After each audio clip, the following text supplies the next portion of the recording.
prazer em tê-lo aqui mais uma vez. Boa tarde, doutor. Boa tarde. Tudo bem? Tudo bem. E o orgulho daquele filho também que se formou em medicina. Que lindo. O Leandro e a Verônica, né? O Leandro seguiu a psiquiatria, né? Já concluindo a residência em psiquiatria. E a Verônica foi a que se formou agora, né? E está entrando na residência de psiquiatria também. Que maravilha! E o senhor diz assim, ó, por que meus filhos seguiram a mesma profissão? Por que meus filhos tiveram esse interesse, algum fato novo em tratamento de pacientes, que o senhor chegou em casa e contou, feliz porque aquela pessoa resgatou o seu direito à vida, a alegria de viver? Eu penso que sim, Marley, porque como a gente leva a profissão, né, com alegria, né, isso se passa para os filhos, né? Então eles vendo o pai trabalhar bastante, com alegria.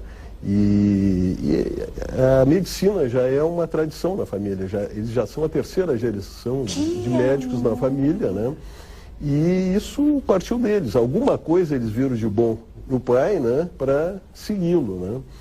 E eles estão muito contentes, então isso é uma coisa que eles desde pequenos já tinham esse sonho, né? A Verônica e o Leandro. E seguir essa tradição da família, qualquer coisa que eles tivessem escolhido seria bem-vinda. Claro. Mas quando eles seguem a tradição da família, a gente fica contente, fica excelente, alegre, né? Excelente, excelente. E eles estão realizados. E esse diálogo vivo existe também num caso às vezes mais grave ou algum fato novo no tratamento de um paciente, de haver um diálogo, né, como entre os colegas, mas veja, a confiança de um pai é muito importante, do irmão e da irmã também entre si. Porque muitas vezes a gente tem um caminho, está seguindo aquele caminho e de repente dá no percurso algum sintoma diferente, né, de uma pessoa que já está em tratamento e que parece sofrer, enfim, uma recaída, alguma medicação nova, que o diálogo entre os médicos, então, do mesmo sangue, graças a Deus, da mesma família, tem a liberdade de fazer, por exemplo, uma pergunta ao veterano, que é o senhor, doutor Ciula. É verdade. A experiência conta muito, né? E fazendo a mesma profissão, isso alimenta, né, muitas discussões de casos, se conversa muito, se troca muita ideia, né? E eu, como procuro sempre manter atualizado, então a gente vai também conversando, tem esse sangue novo também, eles estudam bastante, então há essa troca toda de conhecimento e realmente se discute casos clínicos e tudo, então isso vou passando a experiência para eles e vamos tendo sempre essa troca, sempre nos atualizando no que há de mais moderno, de mais recente. Né? Eu acho lindo porque eu sinto como não havendo brigas, como em famílias comuns que não tem médicos, ou se tem médicos não tem o médico psiquiatra, né? De dialogar para aumentar esse conhecimento e a confiança no tratamento a ser dado, né? Então, muitas vezes, nós em família, brigamos, no bom sentido, de brigar, de divergir, de discutir, né? E normalmente o pai e mãe, que já tem mais experiência, se colocam com uma certa posição, quase que uma imposição no critério. Tu fez isso, está errado, tem que fazer aquilo, assim, assim. Então, eu achei interessante nós conversarmos a respeito, porque a maioria das pessoas não sabem o que é uma depressão, por que ela acontece, quando ela acontece, os motivos, né, que nós podemos dizer que temos, mas na verdade não sabemos nem reconhecer os motivos pelos quais de repente estamos dependentes químicos, estamos sofrendo uma separação, agredindo nossa mãe, nosso pai, ou até mesmo sendo agredido por este pai e essa mãe, sem ter uma atitude. Isso para a base, primeiro da avaliação, segunda do tratamento, doutor. Certo, a palavra perfeito. é sua. E a sua câmera é a 3. Perfeito. Mas voltando só um pouquinho atrás, aquele assunto familiar, essas discussões em família, no bom sentido, sempre se chega a um denominador comum, né? Que a experiência é passada e, por outro lado, que é muito importante, falavas em críticas, claro, quando as coisas estão erradas, é importante mostrar, né, as coisas que não estão bem, mas muito importante na criação dos filhos é elogiar quando as coisas são boas. A gente não deve poupar isto, porque geralmente a crítica, todas as pessoas fazem críticas a todo mundo, né? Mas os elogios são poucos, né? E isso é importante para a autoestima das crianças, dos adolescentes, no desenvolvimento. E a melhor receita para criar os filhos é amor e carinho, né?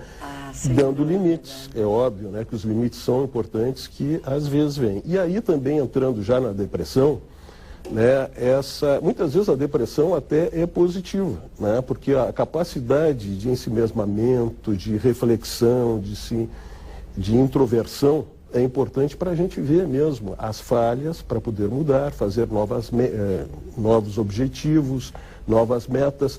Então, às vezes uma depressão leve, uma tristeza, que não seria a depressão, né? E aí tem a diferença da tristeza normal e da tristeza patológica, que é a depressão. A depressão é a tristeza patológica. E a depressão normal é essa quando as coisas não dão certo, as situações de infortúnio, que a gente fica triste, né? Ou também, muitas vezes, a perda do ente querido é uma situação assim de tristeza, mas são as tristezas normais da vida que a pessoa se recupera, e deve se recuperar em 2, 3 semanas, deve se recuperar. E sempre a tristeza, para ser normal, diferente da tristeza patológica, a depressão, a tristeza é proporcional ao fator desencadeante. Se alguém perde algum ente querido, é normal que vai ficar triste, e a gente sabe, olha, ele está triste porque, afinal de contas, aconteceu isso, uma situação de infortúnio. Isto é normal. Agora, a depressão, que é a tristeza patológica, muitas vezes ela não tem uma causa. A pessoa às vezes tem uma vida maravilhosa e está triste. Às vezes não tem uma causa aparente, pelo menos, mas não justifica aquele estado de espírito. Ou uma tristeza normal passa a desencadear essa situação de depressão. Então, o que seria a depressão? A tristeza patológica. A depressão hoje em dia, caracterizada principalmente pela falta de energia, a falta de ânimo. Porque muitas vezes a pessoa está triste, mas ela não está chorando, né? Isso pode ocorrer, né? E tem depressões que a pessoa chora, fica com choro fácil, mas o que caracteriza todas as depressões é a diminuição da energia, da atividade, a pessoa fica mais lenta, fica devagar. E isso pode estar acompanhado de sintomas do humor, que seria o chorar, né, a tristeza profunda, exagerada para aquela situação, e outros sintomas que também vêm junto com a depressão, que são as ideias negativas, pessimistas, a desvalia, a autoestima baixa, os problemas de concentração, de memória, a perda de apetite ou aumento do apetite, os aumentos de peso, diminuição de pesos, isso aí todos são caracterizados da depressão. E a conduta, né? A pessoa muda a conduta, né? Isso que eu falava da lentificação. Às vezes as pessoas parecem que caminham em câmera lenta, falam em câmera lenta. Isso é a depressão. E, como dizias de uma amiga que tentou até o suicídio, muitas vezes a pessoa chega à beira do suicídio, uma depressão profunda, grave. Nem toda a depressão leva, né, a essas ideias de suicídio, ideias de morte, também faz parte da depressão. Muitas vezes a pessoa só fica sem energia, prostrada, fica muitas horas na cama, fica fechado no quarto, fica de pijama o dia inteiro, não tem ânimo para trabalhar, né? Então, muitas vezes isso ocorre, mas às vezes beira até o suicídio e às vezes até a pessoa faz tentativas. E felizmente, atualmente, nessas últimas 2 décadas, o tratamento da depressão evoluiu muito, né? Mais de que que a medicina evoluiu todo esse tempo, essas 2 últimas décadas tiveram um salto muito grande. Então, é possível tratar essas pessoas que estão gravemente deprimidas, ou depressões moderadas e leves também, com sucesso. Se tem um retorno muito bom. Porque a depressão, quando bem diagnosticada e bem tratada, se recupera. né, se recupera, a pessoa fica bem e tem como se manter a profilaxia para que a pessoa não caia novamente na depressão. E os períodos intercrises, mesmo que a pessoa se trate, fique ótima e depois se descuida, os períodos intercrises a pessoa fica muito bem, fica normal, muitas vezes fica melhor do que estava antes. Por quê? Muitas vezes a pessoa está deprimida e não sabe. De 10 pessoas que têm depressão, né, 8 não sabem que tem, 8 não se tratam. E por isto que hoje em dia está se fazendo muito mais diagnóstico de depressão, se está mais preparado com a medicina toda, com a evolução, e a depressão tem aumentado muito no mundo, né? A depressão, em 2020, vai ser o segundo maior problema de saúde pública no mundo. E em 2030 vai ser o primeiro problema de saúde pública, por dados levantados da Organização Mundial de Saúde, vai ser o primeiro problema em 2030 antes das doenças cardiovasculares, mais do que as doenças cardiovasculares. Então, requer uma atenção muito grande, né, dos médicos em relação à depressão, como as pessoas se darem conta, e geralmente quem teve depressão, quem tratou a depressão, ela começa a identificar, às vezes nas outras pessoas, a depressão, porque tem várias formas de depressão. Tem aquelas distimias, né, que aquela pessoa sempre que é mal-humorada, que é irritada, pessimista, que sempre quando se fala vê o lado ruim, o lado negativo. E antes achava que, não, isso é maneira de ser, a pessoa, ele é pessimista, é ranzinza, né? Mas não é, isso aí é doença, né? Isso é uma distimia, a pessoa sempre é mal-humorada. Temos um telefonema aqui da doutora Carla, que diz o seguinte: e quando existe euforia, também é um tipo de depressão?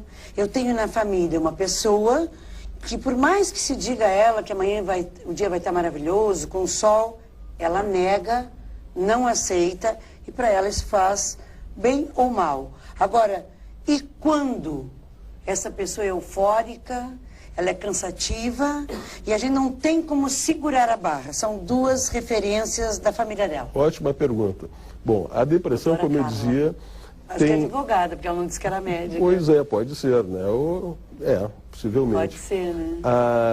Mas a depressão, como eu dizia, tem vários tipos de depressão. A distimia, os transtornos do humor depressivo, transtorno do humor depressivo, que a pessoa só tem depressão e quando melhora a depressão volta para a situação que ela estava, e às vezes até melhor.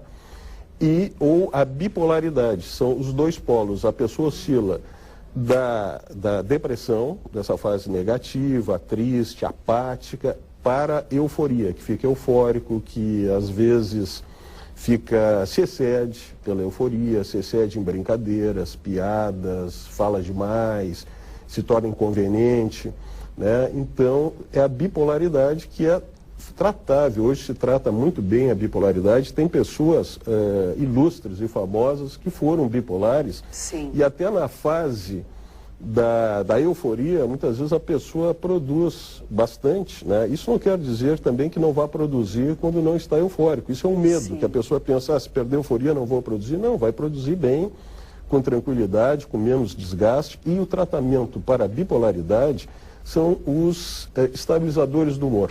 Os estabilizadores do humor são excelentes, trazem a pessoa novamente para aquela estabilidade. E aí entramos naquelas causas da depressão, né, que falavas antes, as causas da depressão. Quais seriam as causas da depressão? A depressão tem causas biológicas, genéticas e psicossociais, né? Então, o que se viu atualmente, se comprovou com resultados antidepressivos, estabilizadores do humor, são as aminas biogênicas, né, que são aquela substância, aqueles neurotransmissores, que são muito comentados, como a serotonina, a noradrenalina, principalmente serotonina, noradrenalina, além da dopamina, catecolamina, são vários neurotransmissores. E esses neurotransmissores, quando estão em baixa, a pessoa se deprime. E quando eles estão em alta, a pessoa é levada à euforia. Esses neurotransmissores, eles estão localizados na parte mais nobre do nosso corpo, que é o nosso cérebro, né? Então, esses neurotransmissores estão em meio de 100 bilhões de neurônios, né? E eles é que regulam os nossos pensamentos abstratos, as nossas emoções profundas. Então, eles vão ser os mediadores entre esses 100 bilhões de neurônios, a conexão vai ser pelos neurotransmissores. Então, aí a pessoa vai estar mais equilibrada em termos de pensamento, não vai ter aqueles pensamentos negativos, não vai ter aqueles pensamentos lá pelas ânsias de grandeza, de euforia. As emoções ficam também equilibradas. A mentira também entra muito quando a pessoa está em estado assim, né? Exatamente. A mamãe tem 10 casas lá em São Paulo, tem mais 20 em Nova York, né? A gente vê essa coisa do exibicionismo, a necessidade, ótimo essa colocação. né? A mentira, na realidade, a euforia por trás tem uma grande depressão, tem uma grande desvalia. Aí a pessoa, na euforia, ou a pessoa que está um pouco eufórica, ela está encobrindo, no fundo, uma depressão. Né? E o que a pessoa faz? Às vezes, aquela história, o que a pessoa mais se gabe é o que mais lhe falta. Né? Então a pessoa se gaba de muitas coisas. Então, lá pelas tantas, a pessoa até com dificuldade para obter essas coisas, E melhor ainda, eu acho que quem define muito bem isso sobre a mentira, que eu acho uma frase excelente, é do nosso poeta, Mário Quintana, que diz que a mentira é a verdade que deixou de acontecer. Então, essas pessoas que se gabam de tudo isso, elas gostariam de ter tudo isso aí. Né? E a gente fica até com pena porque a gente está vendo que não é verdade. Não. E a gente fica constrangido quando encontra numa festa que é fugir daquela criatura, que lá vem a mesma história cheia, carregada de mentiras. Mas tudo aquilo ela gostaria. Então, nessa mentira, a gente vê o que a pessoa está almejando, o que gostaria, até no tratamento. Lá pelas tantas, a pessoa traz essas coisas e se vê que, na verdade, ela está desejando essas coisas. E é bom desejar, mas aí dizem sonhar, assim, é digno de pena, e é ruim a gente sentir pena do outro ser humano também, né? E a gente não tem como orientar. Bom, sexta-feira que vem nós vamos dar continuidade, se o doutor puder estar conosco, porque temos muitas perguntas chegando, principalmente do interior, dentre elas aquela, mas afinal, eu vou para o médico ou eu vou para o psicólogo? Então, estão achando que fica um pouco confuso para aquelas pessoas que estão sofrendo ainda demorar no psicólogo, sem medicamento, que o psicólogo não pode dar medicação, aonde o médico, o psiquiatra, pode dar medicação. Só concluindo, então, colocando, na realidade, como a depressão é biopsicossocial, uma depressão que só tivesse características psicológicas, se entenderia um tratamento com um psicólogo. Mas, muitas vezes, os fatores biológicos, esses fatores que nós falávamos. Então, é fundamental o tratamento hoje associar a medicação e a psicoterapia, as duas coisas, porque aí se trata o todo, né? A parte psicológica e a parte essa biológica. E muitas vezes os psicólogos encaminham os pacientes para o psiquiatra. Mas tem outros que seguram, é o que disse aqui um senhor de Santa Maria. Ele diz, às vezes, meu psicólogo me segura, eu quero ir para o médico, eu acho que não está resolvendo muito nesse tratamento que estamos. Mas você pode ligar diretamente, começar um tratamento, fazer uma avaliação. Doutor Ciúla é essa pessoa maravilhosa, que a gente tem confiança, que a gente se sente bem de conversar. Porque se eu chego num médico que ele é super prepotente, eu já fico valendo nada. Não é o seu caso, que é um grande amigo da gente. O telefone aqui é Código de Área Porto Alegre 51, já que a maioria das ligações nos chegaram do interior, de outras cidades que não Porto Alegre. O Código de Área aqui é 51 e o telefone do doutor Abelardo Ciúla, médico, psiquiatra, com uma vasta experiência. O telefone é 3224-2401. 3224-2401. Nós vamos ligar com o senhor, ver se o senhor pode vir na próxima sexta-feira. Certo, com todo prazer, com todo prazer. Prazer em tê-lo aqui, obrigado. Um abraço à esposa, desses filhos maravilhosos, que a gente ama tanto, porque conhece a família, graças a Deus. Um beijo, doutora, obrigada. 3224-2401. Não esqueça, anote, porque de repente você pode precisar para indicar alguém.